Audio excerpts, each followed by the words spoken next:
Hello everyone, ఇలాంటి videos మీకు ముందుగా కావాలి అనుకుంటే మా ఛానల్ని సబ్స్క్రైబ్ చేసుకొని పక్కనే ఉన్న బెల్ ఐకాన్ని క్లిక్ చేయండి. అప్కమింగ్ రివ్యూలోకి వెళ్ళిపోదాం. రోజా ఉపేంద్ర ఒక చోట మీట్ అవుతారు. ఉపేంద్రకి జరిగిందంతా తెలుస్తుంది. ఏంటి యువరాణి గారు, కంపెనీ నష్టాల్లోకి వెళ్ళింది, అరుణ్ నీపై చాలా ప్రెజర్ పెడుతున్నాడు అని తెలిసింది. కాబట్టి ఇప్పుడు మీరు ఏం చేయాలనుకుంటున్నారు యువరాణి గారు అని అడుగుతారు. అదే నాకు అర్థం కావట్లేదు. ఇన్సూరెన్స్ని ఎలా క్లెయిమ్ చేసుకోవాలి? క్లెయిమ్ చేయాలంటే ఆ రాజమణిహారానికి డ్యామేజ్ జరిగినా ఎక్కువ అమౌంట్ ఇవ్వరు కాబట్టి అనేసరికి నా దగ్గర ఒక ఐడియా ఉంది. ఈరోజు రాత్రి ఇంట్లో దొంగలు పడతారు. అప్పుడు ఖచ్చితంగా రాజమణిహారాన్ని దొంగతనం చేసి తీసుకు వెళ్ళిపోతే నీకు ఎలాంటి ప్రాబ్లం ఉండదు కదా అని అంటారు. వావ్, ఈ ఐడియా చాలా కరెక్ట్గా ఉంది. ఓకే, అలాగే చేద్దాం అని ఇంకా అలా తనైతే రాజమణిహారాన్ని దొంగలించాలని ఫిక్స్ అయిపోతాడు. ఉపేంద్ర తన మనుషులతో సహా రాజమణిహారం కోసం రౌడీగా అంటే దొంగగా మారి నైట్ ఇంటికి వచ్చి దొంగతనం చేసుకుని వెళ్ళిపోతే ఇన్సూరెన్స్ పాలసీ ప్రకారం రాజమణిహారం దొంగతనం జరిగింది కాబట్టి ఫుల్ అమౌంట్ క్లెయిమ్ అవుతుందని అందరూ నమ్ముతారు. సో అలానే ఇంకా నైట్ అవుతుంది. ఇదే ఇలా ఉండగా నైట్ అవుతుంది. రోజా పక్కా ప్లాన్ ప్రకారం తన రూమ్కి వచ్చి లాకర్ని ఓపెన్ చేసి బాక్స్లో ఉన్న రాజమణిహారాన్ని ఒక క్లాత్లో కట్టి దాచిపెడుతుంది. ఆ ఉపేంద్రగాడు ఈ బాక్స్లోనే రాజమణిహారం ఉంది అని అనుకుంటారు. కానీ నేను వాడికి ఎందుకు ఇస్తాను, అంత సీన్ లేదు. ఈ రాజమణిహారం నా దగ్గర ఉండడమే కరెక్ట్ కాబట్టి ఈ రాజమణిహారాన్ని దాచిపెట్టేస్తాను. బాక్స్ తీసుకువెళ్ళిపోయాక అందులో ఉన్నదని తెలుసుకొని అప్పుడు అడిగితే చెప్తాను. అయితే అందరి ముందు ఇన్సూరెన్స్ అయితే క్లెయిమ్ చేసుకుంటాను అని ఇంకా అలా రాజమణిహారాన్ని ఆ బాక్స్లో నుండి తీసేసి జ్యువెలరీ బాక్స్లో నుండి ఒక క్లాత్లో కప్పి పెడుతుంది. సో అలా అదంతా నాగమ్మ చూస్తూ ఉంటారు. కరెక్ట్గా అదే టైంకి ఇంకా అలా ఉపేంద్ర అయితే కొంతమంది రౌడీలతో కలిసి ఒక దొంగలాగా వీళ్ళ ఇంటికి కంటమనేని ఇంటికైతే వస్తారు. రమాదేవి వారి ఇంటికి వచ్చి డైరెక్ట్గా రోజా రూమ్కే వెళ్ళి అక్కడ ఉన్న లాకర్లో రాజమణిహారం ఉన్న బాక్సు అండ్ డౌట్ రాకుండా ఇంకొక 2-3 బాక్సెస్ అండ్ రమాదేవి వాళ్ళ రూమ్కి వెళ్ళి అక్కడున్న కొన్ని జ్యువెలరీ అవన్నీ తీసుకొని ఇంక అక్కడి నుండి అయితే వెళ్ళిపోతారు. ఒక్కసారిగా ఇంకా తలుపు సౌండ్ వచ్చేసరికి ఏయ్ ఎవర్రా మీరు, దొంగ దొంగ అని చెప్పి చామంతి అరుస్తుంది. బట్ అరిచిన ఎవరు పట్టించుకోరనమాట. అలా దొంగలు అక్కడి నుండి ఉపేంద్ర వాళ్ళైతే వెళ్ళిపోతారు. పాపం దొంగ దొంగ అమ్మగారు అయ్యగారు అని చెప్పి గట్టిగా అరుస్తుంది. వెంటనే హర్షవర్ధన్ ఏమో చామంతి ఏమైందమ్మా అని అంటారు. అయ్యగారు ఎవరో దొంగలు వచ్చారు అయ్యగారు అని అంటారు. ఏంటి దొంగలా అని చెప్పి ఇంక దూరం చూసేసరికి షిట్ పారిపోయారు డాడ్ అని ఇంక అనుకుంటాడు అరుణ్. ఛ, అయినా మన ఇంట్లో ఎప్పుడు లేనట్లు దొంగలు పడ్డమేంటి, సెక్యూరిటీ గార్డ్ ఏమయ్యాడు, మై గాడ్ ఏమైందో, ఇంట్లో ఏం దొంగతనం చేసి తీసుకెళ్లారో అని చాలా కంగారు పడుతుంటే అప్పుడే కరెక్ట్గా ఆ ఒక్క నిమిషం నేను నా రాజమణిహారం చూసుకుంటానని చెప్పి రాజమణిహారాన్ని చూసుకుంటుంది రోజా. కానీ రాజమణిహారం కనిపించదు. ఒక్కసారిగా షాక్ అయిపోతుందన్నమాట రోజా. మై గాడ్, నా రాజమణిహారం కనిపించడం లేదు, అంటే ఆ దొంగలు రాజమణిహారం కోసమే వచ్చారా అని ఏడుపు స్టార్ట్ చేస్తుంది. ఇదంతా చూస్తూ చామంతి షాక్లో ఉంటుంది. ఇదేంటి రాజమణిహారం దీని దగ్గరే వచ్చిందిగా, అయినా దొంగలు కొట్టేయడం ఏంటి, ఇదంతా చూస్తుంటే ఏదో ప్లాన్లా ఉందే అని ఆలోచనలో పడుతుందనమాట. అలా చామంతి అప్పుడే కరెక్ట్గా రోజా ఏడుస్తూ ఉంటే రమాదేవి, రోజా నువ్వేమీ బాధపడద్దు, అన్నిటికీ ఆ దేవుడే ఉంటాడు, అయినా పోలీస్ కంప్లైంట్ ఇస్తే ఆ దొంగలు ఖచ్చితంగా దొరుకుతారు. ఈ కంటమైన ఇంటిపై దొంగతనం చేశారు అంటే వాడికి ఎన్ని గుండెలు ఉండాలి, అవన్నీ తీస్తా బయటికి అని ఇంకా అలా మార్నింగ్ అయితే పిలిపిస్తారు రమాదేవి పోలీసుని అయితే.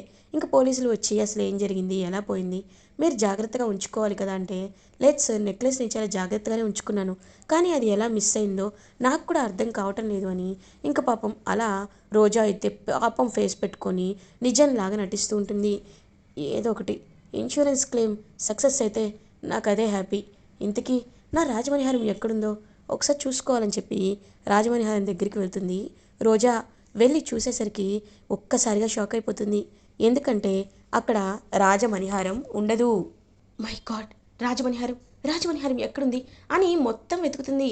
కానీ ఎక్కడ రాజమణిహారం కనిపించదు. ఒక్కసారిగా ఇంకా అర్థం కాదన్నమాట రోజాకి.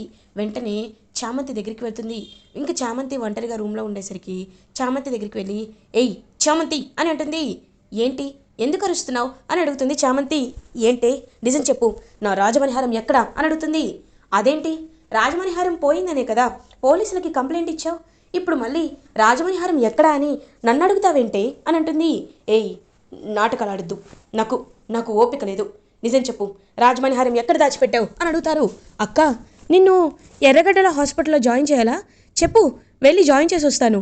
ఏం మాట్లాడుతున్నావే? నా దగ్గర రాజమణిహారం ఎందుకు ఉంటుంది అని అంటారు. నీ దగ్గరే ఉంటుంది. ఎందుకంటే వాళ్ళు నిజమైన దొంగలు కాదు, నేను సెట్ చేసిన దొంగలు. వాళ్ళని సెట్ చేశాను కాబట్టే రాజమణిహారం అనే బాక్స్లో ఉందని తెలియకుండా తీసుకెళ్లారు. కానీ రాజమణిహారం నా దగ్గరే ఉంది, ఆ విషయం ఎవ్వరికీ తెలీదు. కానీ ఇప్పుడు కనిపించట్లేదు అంటే దానికి ఖచ్చితంగా కారణం నువ్వే. చెప్పు చెప్పు ఎక్కడుందే అనేసరికి ఇంకా వెంటనే అలా రోజా చెంప పగలకొడుతుంది. చామంతి ఒక్కసారిగా రోజా షాక్ అయిపోతుంది. ధైర్యం ఉంటే నన్నే కొడతావా? కొట్టడం కాదు, చంపినా పాపం లేదు. ఎంత పరమ పవిత్రమైన రాజమణిహారాన్ని నీ స్వార్థం కోసం వాడుకుంటావా? మళ్ళీ దాన్ని దొంగతనం చేయించడం, అటు తిప్పడం ఇటు తిప్పడం లాంటివి చేస్తావా? చూడు, రాజమణిహారం మన ఊరిలో అందరికీ అన్నం పెడుతుంది. రాజమణిహారం ఇంత ఇంత కళగా ఉంది కాబట్టే, దానికి జరగాల్సిన కైంకర్యాలు జరుగుతున్నాయి కాబట్టే ఇప్పుడు మనందరం ఇలా ఉన్నాం. ఇప్పుడు అది దొంగల పాలయ్యింది అంటే దానికి కారణం నువ్వే నువ్వే అని అంటారు. అబ్బా, అది నా దగ్గర లేదే అని అంటుంది రోజా. సరే లేదు, కానీ రాజమణిహారానికి ఏమైనా అయ్యిందో నేను ఏం చేస్తానో నాకే తెలియదు అని అంటుంది చామంతి. నేను నిన్ను అడగడానికి వస్తే నువ్వు నన్ను దబాయిస్తున్నావేంటే? నిజంగా ఆ రాజమణిహారం ఎక్కడుందో నాకు అర్థం కావట్లేదు అని అనేసరికి అప్పుడే కరెక్ట్గా ఇంకా అలా ఒక మెరుపు అయితే వస్తూ ఉంటుంది. ఆ మెరుపుని చూసి షాక్ అయిపోతుందనమాట చామంతి. ఏంటి ఈ మెరుపు ఎక్కడి నుండి వస్తుందని చెప్పి ఇంకా మెరుపు వైపు చూసేసరికి అలా రాజమణిహారం అయితే నాగమ్మ తీసుకొని వస్తుంది. ఒక్కసారిగా షాక్ అయిపోతుంది చామంతి. రాజమణిహారం రాజమణిహారం నాగమ్మ దగ్గర ఉందా అని షాక్లో ఉండిపోతారు. ఇంకా అప్పుడే అక్కడికి పోలీస్ కూడా వస్తారనమాట. పోలీస్ కూడా వచ్చి రాజమణిహారాన్ని నోట పెట్టుకున్న నాగమ్మని చూసి ఒక్కసారిగా షాక్ అయిపోతారు. ఇదేంటి, రౌడీల దగ్గర కూడా లేదు, రాజమణిహారం వీళ్ళ దగ్గరే ఉంది, మై గాడ్ అని చెప్పి చాలా అంటే చాలా కంగారు పడతారనమాట. పోలీస్ కూడా రే పాములు పట్టవని పిలవండి అని అంటారు. అయ్యో సార్, ఒక్క నిమిషం సార్, నాగమ్మకి ఏదైనా భక్తితో చేయాలి సార్, భక్తితోనే చేయాలి అని ఇంకా చామంతి అలా నాగమ్మ కోసం ఒక పాట అయితే పాడుతుంది. ఆ పాట పాడిన వెంటనే నాగమ్మ చాలా హ్యాపీగా ఫీల్ అయ్యి చామంతి దగ్గరికి వచ్చి చామంతి నుదుటిన బొట్టు పెడుతుంది. పెట్టి ఆ రాజమణిహారాన్ని అయితే ఇంకా తీసుకువెళ్ళి దేవుడి మందిరంలో పెట్టుకుంటుంది. ఒక్కసారిగా ఇంకా అందరూ షాక్లో ఉండిపోతారు. చూసారా, నాగమ్మ కూడా ఎప్పుడు ఇక్కడే రాజమణిహారం ఈ దేవుడి సన్నిధిలోనే ఉండాలి అని అనుకుంటుంది కాబట్టే ఇలా దేవుడి సన్నిధిలోనే ఉంచింది. ఇక్కడి నుండి రాజమణిహారం తీయడం కరెక్ట్ కాదమ్మా అని చెప్పి చామంతి అంటుంది. ఇంకలా పుట్ట కూడా అంతర్ధానం అయిపోవడంతో ఒక్కసారిగా అందరూ షాక్లో ఉండిపోతారు. ఇదంతా చూస్తుంటే ఏదో మహిమగల విషయమే జరిగిందని అర్థమవుతుంది. ఇప్పుడు చెప్తున్నాను, ఈ ఇంటి రాజమణిహారం కేవలం దేవుడి గదిలో మాత్రమే ఉంటుంది. ఎప్పుడు కాపలాగా అమ్మ చామంతి నువ్వు ఉండమ్మా, ఏ చిన్న విషయం కూడా, ఏ చిన్న విషయం కూడా ఆ రాజమణిహారాన్ని ముట్టుకోవడానికి కూడా వీలు లేకుండా నువ్వు ఒక రక్షకురాల్లా ఉండమ్మా అని చెప్తారు. ఇంక వెంటనే పాపం చామంతి చాలా అంటే చాలా హ్యాపీగా ఫీల్ అవుతుంది. ఇది ఇలా ఉండగా రోజా 100 కోట్లు వచ్చే ప్లాన్ కూడా పోయింది. ఇప్పుడు ఇన్సూరెన్స్ కూడా రాదు, ఎందుకంటే ఇంట్లోనే ఉంది కదా. ఇప్పుడు 100 కోట్లు వాడికి ఎలా ఇవ్వాలి? ఇచ్చినా ఏం చేయాలి? ఇప్పుడు నా పరిస్థితి ఏంటి? నాకేమీ అర్థం కావట్లేదు, ఏం చేయాలి నేనని చెప్పి చాలా అంటే చాలా విపరీతంగా కంగారు పడుతుంది రోజా. కరెక్ట్గా అప్పుడే ఇంకా ప్రేమ అయితే తన బిజినెస్ కోసం అన్ని అరేంజ్మెంట్స్ చేసుకుంటారు. సార్, షూటింగ్ అనేది మీరు ఇప్పుడు లండన్లో జరుగుతుంది కాబట్టి ఆ షూటింగ్ కోసం మీరు లండన్కి వెళ్ళాలి సార్ అని అంటారు. ఓకే, లండన్కే కదా, బయలుదేరుతాం. శ్యామ్, నీకు వీసా ఉందా శ్యామ్ అని అడుగుతారు. లేదు బాబు, నా దగ్గర వీసా లేదు అని అంటారు. మై గాడ్, ఇప్పుడు వీసా లేకపోతే ఎలా అని ఆలోచిస్తూ ఉంటాడు ప్రేమ్. అయినా బాబు, యాడ్ షూట్ అనేది కేవలం విదేశాల్లోనే జరగాల అని అంటుంది చామంతి. అదేంటి శ్యామ్ అలా అంటున్నావేంటి? మరి ఇంటర్నేషనల్ బ్రాండ్ అంటే విదేశాల్లోనే జరగాలి కదా అని అంటారు. బాబు, ఫారిన్ కల్చర్కి ఈ మధ్య అందరూ అలవాటైపోయారు. అన్ని ఇంటర్నేషనల్ బ్రాండ్స్కి సంబంధించిన యాడ్స్ అన్నీ ఫారిన్లోనే జరుగుతూ ఉంటాయి. అప్పుడు వాళ్ళకి మనకి తేడా ఏముంటుంది బాబు? మనం చాలా యూనిక్గా చేయాలి కదా, మనం యూనిక్గా ఉండాలి కదా. అలాంటప్పుడు మన ఇండియాలోనే చాలా గుళ్ళు ఉన్నాయి బాబు, యూత్కి నచ్చేలా చేయాలి అంటున్నారు కాబట్టి వాటర్ ఫాల్స్ ఉన్నాయి, లైక్ డెస్టినేషన్స్ ఉన్నాయి, ఎన్నో అద్భుతాలు మన ఇండియాలో ఉన్నాయి. మన ఇండియాలో టెంపుల్స్కి ఉన్న శిల్పకళని చూసే ప్రపంచం తల వంచుతుంది. అలాంటిది మన ఇండియాని వదిలేసి వేరే ఎక్కడికో వెళ్ళి ఎందుకు బాబు చేయాలి, మన ఇండియాలోనే చేద్దాం బాబు అని చామంతి అంటుంది. చామ్, ఈ ఐడియా వింటుంటే వెరీ ఇంప్రెసివ్గా ఉంది. So we can continue like that అని చెప్పి ఇంకా అలా ప్రమోద్ ఇన్వెస్టర్స్తో మాట్లాడతాడు Prem. Okay Prem, as of your wish, మీ ఇష్టం, మీరు ఇక్కడే చేయాలనుకుంటే చేయండి, బట్ క్వాలిటీ విషయంలో కాంప్రమైజ్ అవ్వకూడదు అని ఇంకా ప్రమోద్ అయితే చెప్తారు ప్రేమ్కి. ఇది ఇలా ఉండగా నెక్స్ట్ డే మార్నింగ్ అవుతుంది. హర్షవర్ధన్ ప్రేమ్ ప్రేమ్ అని పిలుస్తారు. నాన్న అని అంటాడు. రే, నువ్వు ఇవాళ ఆఫీస్కి రావాలరా అని అంటారు. నాన్న, నేనెందుకు ఆఫీస్కి అని అంటారు. వెంటనే అరుణ్ కూడా అవును డాడ్, ఎప్పుడూ లేంది వాడిని ఆఫీస్కి రమ్మంటున్నారు ఏంటని అంటారు. నువ్వు ఘనకార్యం వెలగబెట్టావు కదా, ఆస్తిని అమ్మకుండా ప్రేమే అడ్డుపడ్డాడు కదా, అందుకే ప్రేమ్ సలహాకి అక్కడ ఉన్న వాళ్ళు ఎవరైనా వింటారా లేదా అని చెప్పడానికే ఇదంతా చేస్తున్నాను. రే ప్రేమ్, రారా అని చెప్పి ప్రేమ్నైతే తీసుకొని వెళ్తారు ఆఫీస్కి. ఇంకా అరుణ్ కూడా ఆఫీస్కి బయలుదేరుతాడు. అలా ఇంకా ప్రేమ్ అయితే షేర్ హోల్డర్స్తో మీటింగ్కి అరేంజ్ చేసుకుంటారు. మీ అందరికీ నా గురించి తెలుసు, నేను ప్రేమ్ కుమార్. వాయుపుత్ర ఎయిర్లైన్స్లో ఒక న్యూ స్కీమ్ని తీసుకురావాలి అనుకుంటున్నాం. లైక్ ఇప్పటి వరకు మనం ఒక పెద్ద పెద్ద వాటికి లైక్ దుబాయ్, లైక్ ఫ్రీక్వెంట్గా ఇండియా నుండి వెళ్ళే ప్యాసింజర్ ఎయిర్ప్లైన్స్ని మనం నడిపాం. కానీ ఇప్పుడు ఒక కొత్త రెవల్యూషనరీ థాట్ అయితే మన వాయుపుత్ర ఎయిర్లైన్స్లో తీసుకురావాలి అనుకుంటున్నాం. లైక్ టూర్ ప్యాకేజెస్గా మన ఫ్లైట్ని నడపబోతున్నాం. ఎలా అయితే భారత్ గౌరవ్ అని ట్రైన్ ఏజెన్సీ వాళ్ళు, మన ఇండియన్ రైల్వేస్ వాళ్ళు ఒక ప్రైవేట్ ట్రైన్ని నడుపుతున్నారో, అలాగే మన ఫ్లైట్స్ కూడా ప్రైవేట్గా కస్టమైజ్డ్గా నడపాలి అనుకుంటున్నాం. అంటే ఫర్ సపోజ్ ఇప్పుడు ఎలా అంటే, ఎప్పుడైనా ఫ్లైట్స్ ఎలా ఉంటాయి, ఇక్కడి నుండి అక్కడికి తీసుకురావడం, అక్కడి నుండి ఇక్కడికి తీసుకురావడం. బట్ మన ఫ్లైట్ దాంట్లో ఇంక్లూడ్ చేద్దాం కొన్ని టూర్ ప్యాకేజెస్. ఫర్ ఎగ్జాంపుల్ ఇక్కడి నుండి, ఇండియా నుండి జపాన్, శ్రీలంక, థాయిలాండ్ ఇలాంటి చాలా కంట్రీస్ ఉన్నాయి, మాల్దీవ్స్, ఇలాంటి కంట్రీస్కి ఫ్లైట్స్ వేసి అక్కడ టూర్ ప్యాకేజెస్లో, అంటే ఎవరైనా పెళ్ళైన కొత్తలో వెళ్తున్న వాళ్ళకి టూర్ ప్యాకేజెస్ హోటల్ రూమ్స్తో కలిపి మన ఫ్లైట్లోనే బుక్ చేసే ఫెసిలిటీస్ని మనం తీసుకొని వద్దాం. కాకపోతే వీటికి కొంచెం ఇన్వెస్ట్మెంట్ పూల్ అవ్వడం అనేది విషయం. సో మనకి ఉన్న కంపెనీ అసెట్స్లో వీటికి సంబంధించిన కొన్ని వాటిని మార్టిగేజ్ చేసి డెట్, అంటే అప్పుని తెచ్చుకోవాలి అనుకుంటున్నాం, లోన్ అయితే తీసుకోవాలి అనుకుంటున్నాం. వీటన్నిటికీ మీ ఆన్సర్ కావాలి, మీ యాక్సెప్టెన్స్ కావాలి. ఎందుకంటే share holders is the main pillar of the company. మీరు లేకపోతే ఎవరు లేరు అని ప్రేమ్ చెప్పేసరికి ఇంకందరూ ప్రేమ్కి క్లాప్స్ కొడతారు. బాబు, నిజంగా మీ ప్రపోజల్ చాలా బాగుంది. ఇప్పట్లో టూర్ అండ్ ట్రావెల్స్ చాలా ట్రెండింగ్గా కూడా ఉంది. సో ఎప్పుడు బస్సు ట్రైనే కాదు, ఫ్లైట్ కూడా ఇలాంటి కస్టమైజ్డ్ టూర్ ప్యాకేజ్ ఉండడం అనేది it's really a revolutionary thought. So we are appreciating it and we are accepting it అని ఇంకా బోర్డ్ మెంబర్స్ అయితే అందరూ వాళ్ళ కన్సెంట్, ప్రేమ్ పెట్టిన ప్రపోజల్ని యాక్సెప్ట్ చేస్తారు. సో హర్షవర్ధన్ చాలా అంటే చాలా హ్యాపీగా ఫీల్ అవుతారు.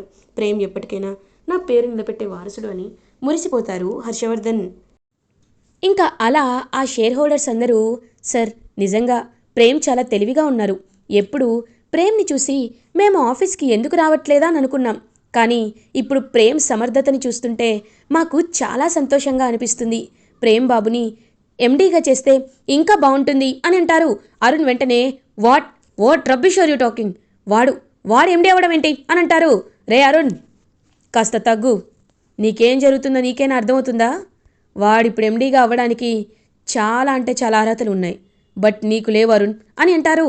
డాడ్ అది కాదు, ఫైనల్ అండ్ అల్టిమేట్ డెసిషన్ మన షేర్ హోల్డర్స్కే సొంతమవుతుంది. ఎందుకంటే కంపెనీ అనేదే వాళ్ళ డబ్బులపై నడుస్తుంది కాబట్టి, వాళ్ళు పెట్టుబడి పెట్టి మన షేర్స్ కొనకపోతే మనం ఈ స్థాయిలో ఉండము. కాబట్టి వాళ్ళ డెసిషన్ని మనం ఖచ్చితంగా రెస్పెక్ట్ చేయాలి. నేను ప్రేమ్ని వాయుపుత్ర ఎయిర్లైన్స్కి టెంపరీ ఎండీగా అపాయింట్ చేస్తున్నాను అని హర్షవర్ధన్ చెప్తారు. ఇంకా ఫ్యామిలీ మెంబర్స్ అందరూ చాలా హ్యాపీగా ఫీల్ అవుతూ ఉంటారు. నిషా కూడా చాలా హ్యాపీగా ఫీల్ అవుతుంది. అప్పుడే ఇంకా ప్రేమ్ మాత్రం ఇంకా నాన్న అది కాదనేలోపు, రే ఇది నా కోరిక కాదురా, మన షేర్ హోల్డర్స్ కోరిక, నువ్వు ఖచ్చితంగా తీరుస్తావని నేను అనుకుంటున్నానని ఎంతో హ్యాపీగా ఫీల్ అవుతారు. ఇది ఇలా ఉండగా నెక్స్ట్ డే మార్నింగ్ అవుతుంది. చామంతి చాలా అంటే చాలా హ్యాపీగా ఫీల్ అవుతుంది. నిజంగా ఇదంతా తలుచుకుంటుంటే ఎంత హ్యాపీగా ఉందో. ప్రేమ్ బాబు సీఈఓ అయ్యారు. ఇంకా ఒక్కటే మిగిలింది, నిషా ప్రేమ్ బాబు వల్ల ప్రెగ్నెంట్ అవ్వలేదనే ఒక్క నిజాన్ని నిరూపిస్తే ప్రేమ్ బాబు ఇంకా ఫ్రీగా ఉంటారు అని ఆలోచిస్తుంది. అప్పుడే కరెక్ట్గా నిషా దొంగతనంగా రెడీ అయ్యి బయటికి వెళ్తూ ఉంటే రోజా, నిషా ఎక్కడికి వెళ్తున్నావు అని అడుగుతుంది. ఏం లేదక్క, డాడీ ఫోన్ చేశారు, అందుకే ఒకసారి వెళ్ళొస్తాను అని టెన్షన్ పడుతూ బయలుదేరుతుంది. ఏంటి ఈ నిషాన్ చూస్తుంటే ఏదో తేడాగా ఉందే, ఒకసారి కనుక్కోవాలని చెప్పి ఇంకా వెంటనే చామంతి కూడా నిషాని ఫాలో అవుతుంది. ఇంకా అలా నిషా అయితే కార్ వేసుకొని ఇంకా డైరెక్ట్గా జైలుకే వెళ్తుంది. ఏంటి ఈ నిషా జైలుకి వచ్చింది అని ఆలోచిస్తూ మెల్లగా లోపలికి ఫాలో అవుతుంది చామంతి. వెళ్ళి చూసేసరికి నిషా గుణాన్ని మీట్ అవుతుంది. ఒక్కసారిగా చామంతి అయితే షాక్లో ఉండిపోతుంది. మై గాడ్, ఏంటి వీడిని కలిసింది, ఎంతైనా ఫ్రెండ్స్ కదా అనుకొని వాళ్ళ మాటలు వింటుంది చామంతి. నీకు చాలా ట్రై చేశాను రా బెయిల్ తీసుకురావడానికి, కానీ ఇవ్వటం లేదు అని అంటుంది నిషా. సర్లే, ఏం చేస్తాం, కొద్ది రోజులేగా, తర్వాత మా డాడీ ఇన్ఫ్లుయెన్స్తో ఏదో ఒకలా బెయిల్ తెచ్చుకుంటాను అని అంటారు గుణ. కానీ నీ వల్లేరా నేను ఎంత పెద్ద ప్రాబ్లంలో ఇరుక్కుపోయాను. అసలు ఈ ప్రెగ్నెన్సీ విషయంలో నాకు చాలా భయంగా ఉంది.